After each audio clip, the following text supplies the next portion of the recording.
Hello guys! Okay, sa video ito, tuturo ko sa inyo kung paano tayo maglagay ng yellow basket sa TikTok dahil yun naman yung tinatanong nila sa akin kung paano ba mag-promote ng product sa may TikTok. So, okay. Ito yung aking cellphone. So, ilalagay po natin yung TikTok dito.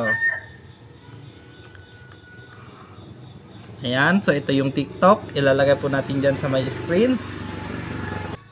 So, ilagay po natin dyan. So, dito, i-promote po natin yung ating video. So, click po natin tong plus sign.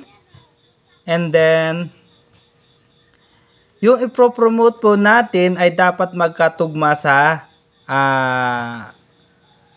ating products. Halimbawa, chess yung promote po natin. Dapat yung yellow basket din ay chess. Ayan, also dito. So, ganyan lang. Click po natin tong chess. Ayan, oh. So, dito tuturo ko sa inyo kung paano tayo maglagay ng yellow basket.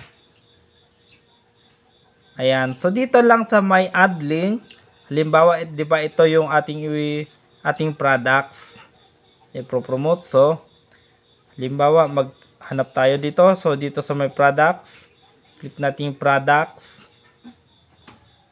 Ayan. So, saan ba dito yung chess? Pag wala dito yung chess, mag-add po tayo. Ayan. Ito. Ayan, oh.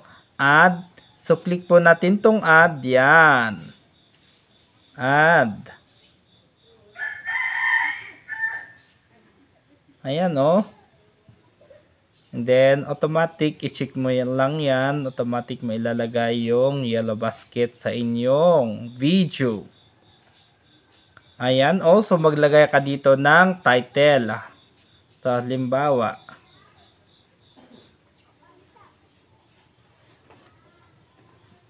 Chess. Ayan. Chess. Ayan. Chess. Then, pakipost mo lang. Yan. So, ganyan lang maglagay ng yellow basket dyan. Dapat yung ipropromote mo na products, dapat magkatugma sa video na ginawa mo. Okay, thank you for watching.